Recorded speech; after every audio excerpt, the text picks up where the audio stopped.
सुरुवातीला एक महत्त्वाची बातमी आहे ती नागपूरमधून। नागपूरमध्ये युवा प्रशिक्षणार्थींनी मोर्चा काढला। आश्वासन पूर्ण न केल्याने विद्यार्थी आक्रमक झालेत। प्रशिक्षणार्थी आणि पोलीस यांच्यात झटापट झाली। मुख्यमंत्री युवा कार्य प्रशिक्षणार्थ्यांनी हे आंदोलन केलंय। पोलिसांनी मोर्चा अडवल्याने आणखीन गोंधळ वाढला। 9 तारखेपासून आंदोलन सुरू होतं, मात्र अद्याप कुणीही दखल न घेतल्याने अखेर विद्यार्थी आक्रमक झाले। त्यांनी मोर्चा काढला, मात्र त्यांचा हा मोर्चा पोलिसांनी अडवला, त्यामुळे बाचाबाची झाली आहे, वाद झालेला आहे। प्रशिक्षणार्थी आणि पोलीस यांच्यात झटापटही झालेली आहे। आश्वासनं पूर्ण न केल्यामुळे हे प्रशिक्षणार्थी आक्रमक झालेले आहेत।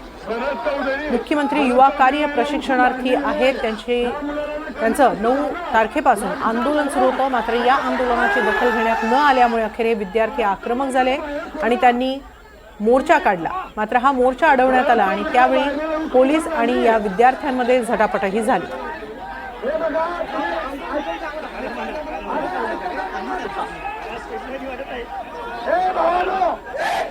धन्यवाद।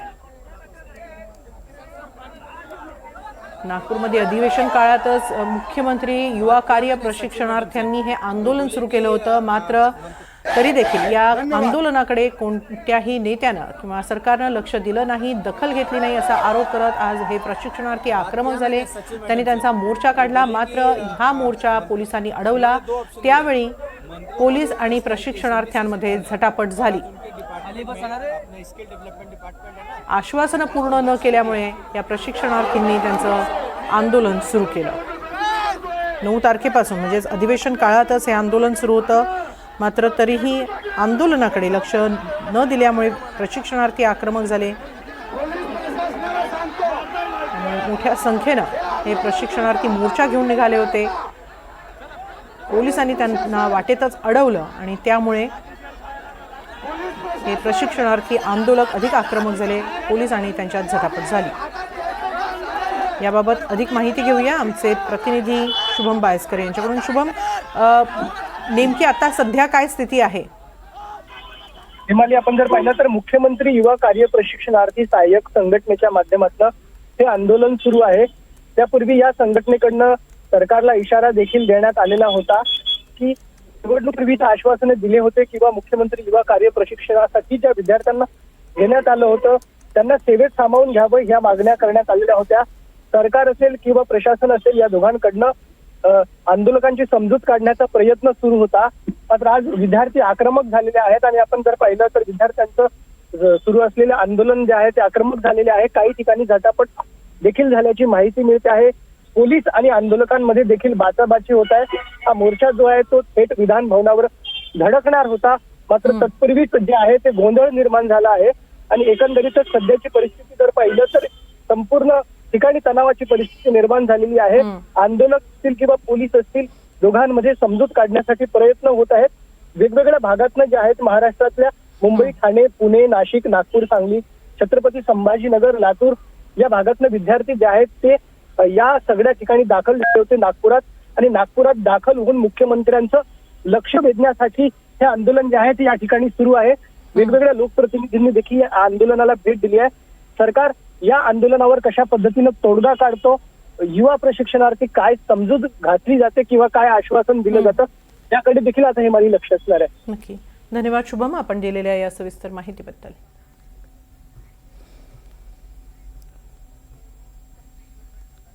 असेंबली सेशन चल रहा है और आज उनके डिपार्टमेंट में अपना स्किल डेवलपमेंट डिपार्टमेंट है ना, उसमें बहुत सारे लक्ष्य भी दिए आज, तो वो 4 असेंबली में रहेंगे।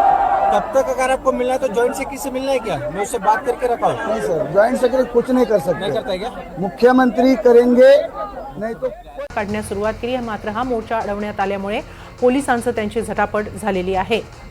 याबाबत अधिक माहिती घेऊया आमचे प्रतिनिधी शुभम बायस्कर यांच्याकडून। शुभम, नेमका प्रशिक्षणार्थींच्या मागण्या काय आहेत? काय हे आंदोलन सुरू होतं? हिमाली, आपण जर पाहिलं तर नागपूरच्या यशवंत स्टेडियमवर हे आंदोलन सुरू होतं। 9 तारखेपासून आंदोलन सुरू होतं।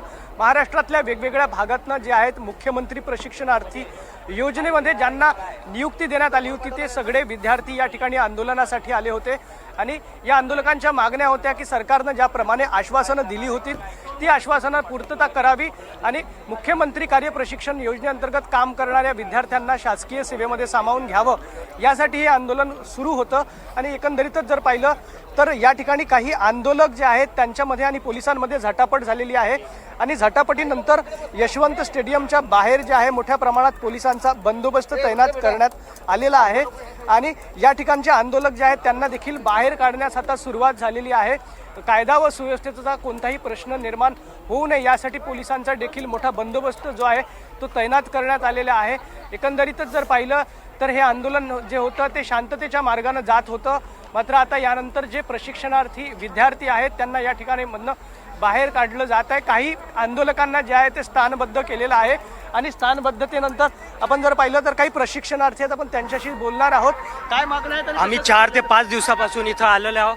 4 ते 5 दिवस झालेले आहे आम्हाला। आम्ही सकाळपासून इथे 6 वाजल्यापासून इथं आलेलो आहोत, तरी आम्हाला बाहेर जाऊ दिलं जात नाही आहे। आमच्या नेत्यांना, आमच्या विद्यार्थ्यांना, आमच्या प्रशिक्षणार्थ्यांना या शासनाने बाहेर घेऊन गेलेलं आहे, आमच्यावर गुन्हे दाखल करत आहे। फक्त आमची मागणी एकच आहे की आम्हाला रोजगार पाहिजे, आम्हाला कंत्राटी स्वरूपात क्या असेना आम्हाला रोजगार पाहिजे, फक्त एवढीच आमची मागणी आहे। त्या मागणीकरिता हे शासन आम्हाला आमची दमदाटी करायला मागे पुढे बघत नाही आहेत। मला हीच विनंती आहे शासनामार्फत आम्हाला कुठल्याही परिस्थितीत रोजगार द्यावा हीच त्यांना विनंती करतो। ही संपूर्ण दृश्य जे आहेत आपण पाहू शकतो आपल्या कॅमेऱ्यामध्ये, यशवंत स्टेडियमच्या बाहेरची दृश्य आहेत। मुख्यमंत्री कार्य प्रशिक्षणार्थी जे आहेत त्यांनी असं म्हटलं आहे की शासनाने आम्हाला रोजगार द्यावं, शासनाने जी आश्वासनं दिली होती त्या आश्वासनाची पूर्तता करावी। याशिवाय आपण जर पाहिलं तर काही आंदोलक जे आहेत ते पोलीस वाहनासमोर ठिय्या देऊन बसलेले आहेत आणि मोठ्या प्रमाणात पोलीस बंदोबस्त देखील या ठिकाणी तैनात करण्यात आलेला आहे। आता या आंदोलनाकडे सरकार कसं बघतं किंवा काय काय तोडगा काढला जातं हे पाहणं देखील महत्त्वाचं आहे। पोलिसांची वाहनं या ठिकाणी मोठ्या प्रमाणात तैनात आहेत आणि त्यांच्या वाहनासमोरच चक्क आंदोलक बसलेले आहेत। त्यांनी या ठिकाणी ठिय्या आंदोलन देखील सुरू केलेलं आहे। हिमाली, नक्की धन्यवाद शुभम, आपण दिलेल्या या सविस्तर माहितीबद्दल। नागपुरातून एक महत्त्वाची बातमी आहे। नागपूरमध्ये युवा प्रशिक्षणार्थींचा मोर्चा सध्या सुरू आहे। आश्वासन पूर्ण न केल्यामुळे विद्यार्थी आक्रमक बनले। प्रशिक्षणार्थी आणि पोलीस यांच्यामध्ये झटापट देखील झाली आहे। मुख्यमंत्री युवा कार्य प्रशिक्षणार्थी विद्यार्थ्यांचं हे आंदोलन सध्या सुरू आहे। पोलिसांनी मोर्चा अडवल्यानंतर हा मोठा राडा पाहायला मिळाला। 9 तारखेपासून आंदोलन सुरू होतं, मात्र कोणीही दखल घेतली नाही, त्यामुळे विद्यार्थी आज मात्र चांगलेच आक्रमक बनले। त्यानंतर पोलीस आणि विद्यार्थ्यांमध्ये चांगलीच झटापट देखील झालेली आहे। काही दृश्य समोर आलेली आहेत। मोठ्या प्रमाणात विद्यार्थी एकवटले आणि त्यांनी हे आंदोलन सुरू केलं, मात्र या आंदोलनामध्ये मोठा राडा देखील पाहायला मिळालेला होता। पोलीस आणि प्रशिक्षणार्थी विद्यार्थ्यांमध्ये मोठा गोंधळ देखील आपल्याला पाहायला मिळतोय। आश्वासन पूर्ण केलं नाही, त्यामुळे हे विद्यार्थी चांगलेच आक्रमक बनले आहेत। नागपूरमध्ये हिवाळी अधिवेशन पार पडतंय आणि त्याच दरम्यान युवा प्रशिक्षणार्थी विद्यार्थ्यांचं हे जोरदार आंदोलन सुरू आहे। आणि एक महत्त्वाची बातमी आहे, सिडकोच्या घरांच्या किमती 10% कमी होणार आहेत। उपमुख्यमंत्री एकनाथ शिंदे यांनी विधान परिषदेमध्ये ही माहिती दिली आहे। EWS LIGच्या घरांच्या किमती कमी होणार आहेत। मनसेनं घरांच्या किमती कमी करण्याची मागणी केलेली होती आणि त्यानंतर आता सिडकोची घरं खरेदी करू इच्छिणाऱ्यांसाठी ही महत्त्वाची बातमी आपण पाहतोय। सिडकोच्या घरांच्या किमती 10% कमी होणार आहेत। उपमुख्यमंत्री एकनाथ शिंदे यांनी विधान परिषदेत ही माहिती दिली आहे। EWS आणि LIGच्या घरांच्या किमती कमी होणार आहेत। प्रधानमंत्री नरेंद्र मोदीजी यांच्या संकल्पनेतील हाऊसिंग फॉर ऑल या धोरणाला चालना मिळून परवडणाऱ्या घरांची संख्या आपल्याला वाढवतोय आणि त्यांना दर्जेदार घरं मिळतील यासाठी आपण EWS आणि LIG दोन्हीमध्ये 10% आपण रकमा कमी करतोय आणि 10% त्याच्यामध्ये सूट देऊन या ठिकाणी त्यांना ज्या आता रकमा ज्या आहेत त्या 10%ने शशिकांतजी कमी करून घेण्याचा निर्णय आपला झालेला आहे। शिवसेना की शिंदेसेना यावरून आज विधानसभा चांगलीच तापली। ठाकरे गटाचे आमदार वरुण सरदेसाई मुद्दा मांडताना सभागृहामध्ये शिंदेसेना असं म्हणाले, त्यावर शिंदेंच्या शिवसेनेचे आमदार आणि मंत्री शंभूराज देसाई हे चांगलेच संतापल्याचं पाहायला मिळालं। निवडणूक आयोगानं शिवसेना नाव दिलंय, उबाठा वगैरे नाही तर शिवसेना म्हणा असं शंभूराज देसाई म्हणाले। त्यावर मुख्यमंत्री देवेंद्र फडणवीस हेच 4 वेळा शिंदे सेना म्हणाले, असं प्रत्युत्तर वरुण सरदेसाई यांनी दिलं. आपण म्हणालात, मी आपलं उत्तर बारकाईने ऐकलं. सर्वप्रथम म्हणजे अनावधानाने लोकप्रतिनिधीचं आमदाराचं नाव सुटून गेलं, पण भाजपच्या 2 पदाधिकाऱ्यांचं नाव तेव्हा ध्यान होतं. शिंदे सेनेच्या एका पदाधिकाऱ्याच्या वेळी ध्यान होतं आणि दादांच्या. आणि तिकडे नागपुरात सध्या शिक्षकांचं आंदोलन सुरू आहे. जोरदार आंदोलन या ठिकाणी आपल्याला पाहायला मिळतोय. एक महिला देखील या आंदोलनामध्ये जखमी झालेली आपल्याला पाहायला मिळते. शिक्षकांचे पगार रखडल्यामुळे हे आंदोलन नागपुरात केलं जात आहे. हिवाळी अधिवेशन आहे आणि या अधिवेशनामध्ये अनेक आंदोलनं आता पाहायला मिळत आहेत. शुभम बायस्कर सध्या आपल्यासोबत जोडले गेलेले आहेत. शुभम, शिक्षकांचं हे आंदोलन, एक महिला देखील या आंदोलनामध्ये जखमी झाल्याचं दिसत आहे. शालेय शिक्षक संघर्ष समिती नागपूरच्या महिला पदाधिकाऱ्यांचं आंदोलन सुरू होतं आणि काही महिलांची प्रकृती खालावली आणि प्रकृती खालावल्या कारणाने काही महिलांना भोवळ आली आणि महिलांना भोवळ आल्यानंतर त्यांना तातडीनं जे आहे ते रुग्णवाहिकेमध्ये घेऊन जात आहे उपचारासाठी. एकंदरीतच जर पाहिलं तर महिलांना भोवळ आल्यावर इथे सरकारच्या विरोधात जोरदार घोषणाबाजी केली जात आहे आणि ज्या 2 महिलांना प्रकृती अत्यवस्थ झाली होती, भोवळ आली होती, त्यांच्यावर उपचार करण्यासाठी त्यांना आता तातडीनं हलवलं जात आहे. पोलिसांचा मोठा या ठिकाणी बंदोबस्त तैनात करण्यात आलेला आहे. शिवाय कायदा व सुव्यवस्थेचा प्रश्न निर्माण होऊ नये यासाठी आंदोलन आणि पोलीस दोघांमध्ये मध्यस्थी सुरू आहे. बातचीत करण्याचा प्रयत्न केला जात आहे. शिवाय डॉक्टरांची टीम देखील या ठिकाणी आलेला आहे. काही महिलांना या ठिकाणी अन्नत्याग आंदोलन सुरू होतं आणि आता अन्नत्याग आंदोलनानंतर ज्या महिलांची प्रकृती खालावली आहे त्यामुळं महिला पदाधिकारी देखील आक्रमक झालेले आहेत आणि जोरदार घोषणाबाजी या ठिकाणी दिली जात आहे. नक्कीच शुभम, मात्र ही दृश्य आपण पाहतो आहोत. ही महिला शिक्षिका जखमी झालेली आहे, तिला भोवळ आलेली आहे आणि त्यानंतर तिला रुग्णवाहिकेतून रुग्णालयामध्ये हलवण्यात येत आहे. दरम्यान नागपुरात पगार रखडल्यामुळे शिक्षक चांगलेच आक्रमक बनलेले आहेत आणि सरकार विरोधात जोरदार घोषणाबाजी सुरू आहे.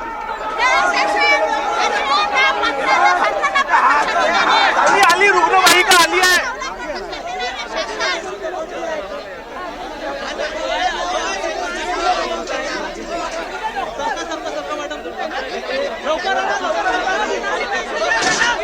तर हे दृश्य आपण पाहतो आहोत. एक महिला शिक्षिका भोवळ येऊन इथं पडलेली आहे आणि तिला आता रुग्णालयामध्ये हलवण्यात येत आहे. रुग्णवाहिका या ठिकाणी दाखल झालेली आहे. जोरदार आंदोलन सध्या शिक्षकांचं या ठिकाणी सुरू आहे. काही वेळापूर्वीच युवा प्रशिक्षणार्थींचं आंदोलन देखील आपण पाहिलेलं होतं आणि आता पगार रखडल्यामुळे शिक्षक वर्ग देखील आक्रमक झालेला आहे. काही महिला इथं या आंदोलनादरम्यान भोवळ येऊन पडलेल्या आपल्याला पाहायला मिळत आहेत आणि या महिलांना रुग्णवाहिकेतून आता रुग्णालयामध्ये हलवण्याचे काम केलं जात आहे. 2 महिला शिक्षिका या ठिकाणी आपण पाहतोय, त्यांना भोवळ आलेली आहे. राज्य सरकार विरोधात जोरदार घोषणाबाजी देखील केली जाते आणि महिला पोलीस कर्मचारी या महिला शिक्षिकांना रुग्णवाहिकेतून रुग्णालयामध्ये घेऊन जाताना आपल्याला पाहायला मिळतात.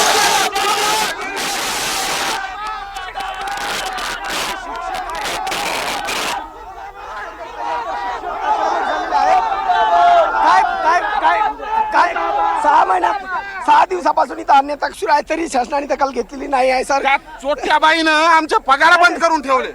काय मागण्या होत्या आणि आता कोणाकोणाला? आमचा 10 महिन्यापासून महाराष्ट्राचा पगार सुरू आहे. आमचा बंद आहे सर. आमची मागणी एकच हायकोर्टाचा आदेश आहे सर की यांचा पगार रिलीज करा 2 आठवड्यात किंवा 4 आठवड्यात. तरी पण DD office DD madam, Savarkar madam आणखी पगार रिलीज करायला तयार नाहीत. आमची मागणी शिक्षक अस्वस्थ आहेत, विद्यार्थ्यांचं नुकसान होत आहे. याच्यामध्ये विद्यार्थ्यांना योग्य शिक्षण कालपासून 6 दिवसापासून उपाशी आहे, कोणी दखल घेत नाही. शालार्थ शिक्षक संघर्ष संघटनेच्या महिला पदाधिकाऱ्यांचं आंदोलन सुरू आहे.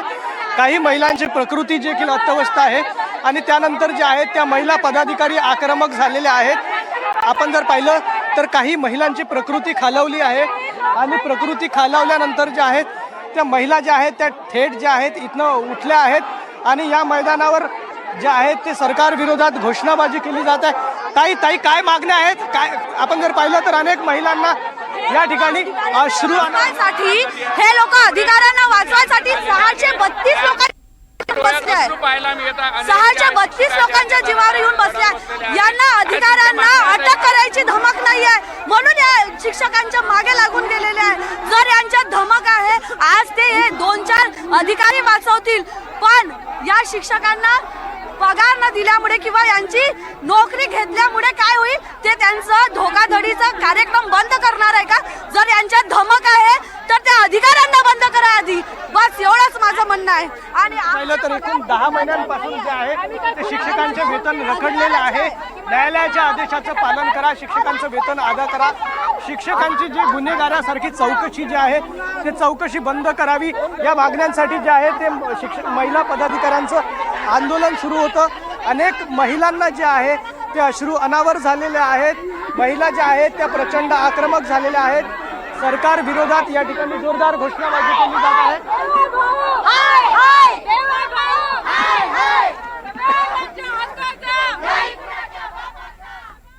तर नागपूरमध्ये शालार्थ शिक्षक संघटनेचं हे आंदोलन सध्या सुरू आहे. अन्नत्याग आंदोलन केलं जात आहे.